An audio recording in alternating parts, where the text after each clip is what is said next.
Hey everyone, I know it's been a long time. Things have been absolutely crazy around here, so I haven't uploaded in a while. But here comes chapter 38 of the Count of Monte Cristo, Pyramus and Thisbe.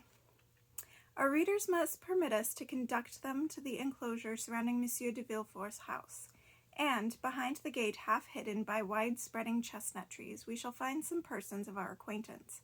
Maximilian was the first to arrive. With his eyes close to the fence, he was watching for a shadow among the trees at the bottom of the garden, and listening for a footfall on the gravel paths. At length the desired sound was heard, but instead of one shadow, there were two. Valentine had been delayed by a visit from Madame Danglars, and Eugenie, which had lasted longer than she had anticipated. But that she might not fail to keep her appointment with Maximilian, she had proposed to Mademoiselle Danglars that they should take a walk in the garden, which would enable her to show Maximilian that the delay was not caused by any fault of hers. With the intuitive perception of a lover, the young man understood the circumstances and was greatly relieved. Besides, without coming within speaking distance, Valentine led her companion where Maximilian could see her go by, and each time she passed near him, a look, unperceived by her companion, said to him, "Have patience, my friend, you see it is none of my doing." And Maximilian was patient, and spent his time appreciating the contrast between the two young girls. The one fair-haired, with languid eyes and a tall figure, slightly bent like a beautiful weeping willow. The other dark-haired, with fiery eyes and a figure as upright as a poplar. Needless to say, the comparison between these two opposed natures was all in Valentine's favor, at least in the opinion of the young man. At the end of half an hour, the girls disappeared, and an instant later Valentine returned alone. She ran up to the gate. "Good evening, Valentine," said a voice. "Good evening, Maximilian. I have kept you waiting, but you saw the reason." "Yes, I recognized Mademoiselle Danglars. I did not know you were so intimate with her." "Who told you we were intimate?" "No one, but the manner in which you walked and talked rather suggested it.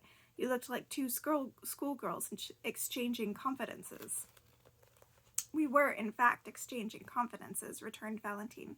"She was telling me how repugnant to her was the idea of marriage with Monsieur de Montecristo, and I confessed to her how unhappy I was at the thought of marrying Monsieur de Epinay. And speaking of the man I cannot love, I thought of the man I love. She told me that she detests the idea of marriage, that her greatest joy would be to lead a free and independent life, and that she almost wished her father would lose his fortune so she could become an artist like her friend Mademoiselle Louise d'Armilly. But let us talk of ourselves and not of her, for we have not more than 10 minutes together." "What has happened, Valentine, that you must leave so soon?" "I do not know. Madame de Villefort told me to go to her room as she had something to communicate to me, which influences a part of my fortune." Well, let them take the whole of my fortune. I am too rich. When they have taken it, perhaps they will leave me in peace. You would love me just as much as if I were poor, would you not, Maximilian?" "I shall always love you. What should I care about wealth or poverty as long as my Valentine was near me, and I was sure no one could take her from me? But do you not fear the communication may be in connection with your approaching marriage?" "I do not think so. In any case, listen to me, Valentine, and do not be afraid, for as long as I live, I will never belong to another." "Do you think you make me happy by telling me that, Maximilian?" "Forgive me, dear, for being such a churl. What I wanted to tell you is that the other day I met Monsieur de Montecristo, who, as you know, is Monsieur Franz's friend. He had received a letter from him intimating his early return." Valentine turned pale and leaned against the gate for support. "Can it be that?" she cried. "But no, such a communication would not come from Madame de Villefort." "Why not?" "Because I scarcely know why, but though she does not oppose my proposed marriage openly, Madame de Villefort seems to be against it." "Is that so? Then I think I almost love Madame de Villefort." "Do not be in such a hurry, Maximilian," said Valentine with a sad smile. "If she is adverse to this marriage, let the engagement be broken off, and then perhaps she would lend her ear to some other proposal." "Do not lay any hopes on that, Maximilian. It is not the husband my stepmother objects to, it is marriage itself." "You don't mean to say so. But if she has such a strong aversion to marriage, why did she herself marry?" "You do not understand.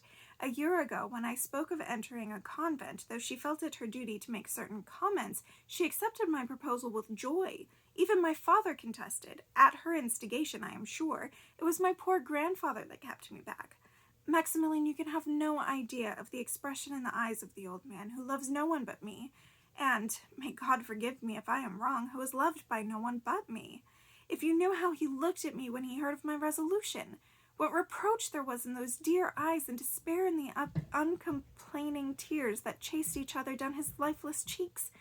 Oh, Maximilian, I felt such remorse that I threw myself at his feet, exclaiming, "Forgive me! Oh, forgive me, grandfather! Let them do with me what they will. I will never leave you." He just raised his eyes to heaven. I can suffer much. That look recompensed me in advance for all I shall suffer. Dearest Valentine, you are an angel, and I am sure I do not know in what way I have merited your love. But tell me, how could it be to Madame de Villefort's interest that you should not marry? Did I not tell you just now that I was rich? Too rich? I have an income of nearly 50,000 francs from my father. My grandfather and grandmother, the Marquis and Marquise of Saint-Méran, will leave me a similar amount. Monsieur Notier obviously intends to make me his sole heir. By comparison with me, therefore, my brother, Edward, who will inherit no fortune from his mother, is poor. Madame de Villefort's love for this child amounts to adoration, and if I had taken the veil, all my fortune would have descended to my father and would ultimately have reverted to her son. How strange that such a young and beautiful woman should be so avaricious. It is not for herself she wants the money, it is for her son, and what you consider a vice is almost a virtue from the point of view of maternal love. But why not give up part of your fortune to her son? How could I propose such a thing, especially to a woman who continually speaks of her disinterestedness? Valentine, my love is sacred to me, and this being so, I have covered it with the veil of respect and locked the door to my heart. No one knows of its existence there, for I have confided in no one. Will you permit me to speak of this love to a friend? Valentine started. To a friend, said she. Oh, to hear you speak thus makes me shudder. Who is this friend? Valentine, have you never felt for anyone an irresistible sympathy, so that, though you meet this person for the first time, you feel you have known him long since? I have. Well, then, this is the feeling I had the first time I saw this extraordinary man, who has, I hear, the power to prophesy. Then, said the girl sadly, let me know him, that I may learn from him whether I shall be loved sufficiently to compensate me for all I have suffered. Poor girl, you know him already. It is he who saved the life of your stepmother and her son. The Count of Monte Cristo! It is he. Oh, he can never be my friend, exclaimed Valentine. He is too much the friend of Madame de Villefort ever to be mine. The Count is your stepmother's friend, Valentine? That cannot be. I am sure you must be mistaken. If you but knew. It is no longer Edward who rules in the house, it is the Count. Courted by my stepmother, who sees him the essence of human knowledge, admired, mark well, Maximilian, admired by my father, who says he has never heard the most elevated ideas expressed so eloquently, idolized by Edward, who, despite his fear of the Count's large black eyes, runs to him as soon as he arrives and forces his hand open, where he always finds some fascinating toy. Monte Cristo is not my father's or my stepmother's house. He is in his own house. Valentine, you are mistaken, I assure you. If it were otherwise, he would have honored me at least with one of those smiles of which you think so much. On the contrary, he sees me unhappy, but he realizes that I can be of no use to him, so he does not pay any attention to me. Quite frankly, I am not a woman to be treated with contempt in this manner without any reason for it. You yourself had told me as much. Forgive me, Maximilian, she continued on seeing the impression her words were producing on Maximilian. I am a wicked girl, and saying things about this man I do not know existed in my heart. Alas, I see that I have pained you. If only I could take your hand to ask your forgiveness. I desire nothing better than to be convinced. Tell me, what has this Count done for you? I must confess that question rather embarrasses me. He has done nothing that I can definitely mention. My friendship for him is as unaccountable as his is for me. A secret voice warns me that there is something more than chance in this unlooked-for reciprocity of friendship. You will laugh at me, I know, but ever since I have known him, the absurd idea possesses me that everything good that befalls me comes from him. Yet I have lived for 30 years without feeling the need of his friendship. I will give you an example of his consideration for me. He has invited me to dinner on Saturday, which is quite natural in view of our present relations. But what have I learned since? Your mother and father are also invited. I shall meet them, and who knows what will be the issue of such a meeting. In appearance, this is a perfectly simple circumstance. I know, nevertheless, I see in it something that astonishes me and fills me with a strange hope.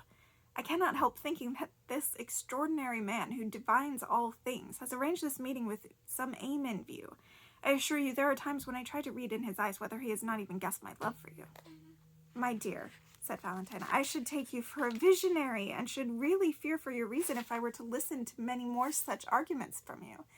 No, believe me, apart from you, there is no one in this world to whom I can turn for help and support but my grandfather, who is not much more than alive, and my poor mother, of whom there is nothing left but a shadow. I feel that you are right, Valentine, from a logical point of view, but your sweet voice, which at other times possesses so much power over it, cannot convince me today. Neither can you convince me, said Valentine, and I confess that you have no other proofs to give me, but I have, interrupted Maximilian, though I am compelled to own that it sounds even more absurd than the first one. Look through the palings, and you will see tied to that tree yonder a horse that brought me here. What a beautiful animal, exclaimed Valentine. Why did you not bring him up to the gate? I should have spoken to him, and he would have understood me. As you see, it is really a very valuable animal, Maximilian continued. You also know that my income is limited, and I am what one would call a careful man. I went to a horse dealer's and saw this magnificent animal that I have called Medea.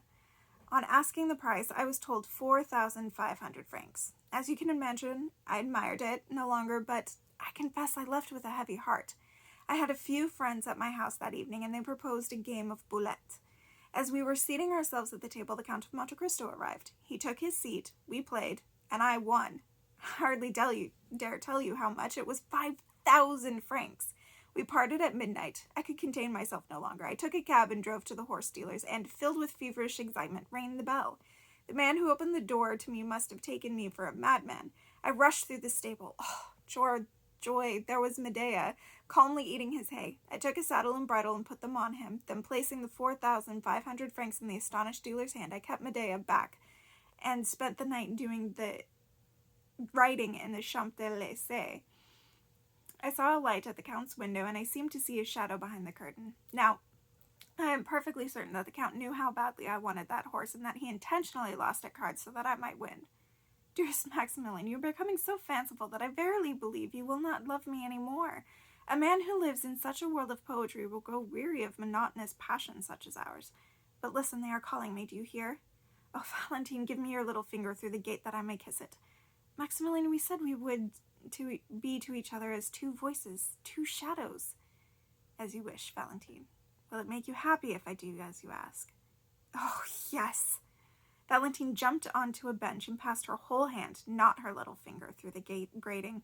Maximilian uttered a cry of joy, and springing forward, seized the beloved hand and imprinted on it a long and impassioned kiss.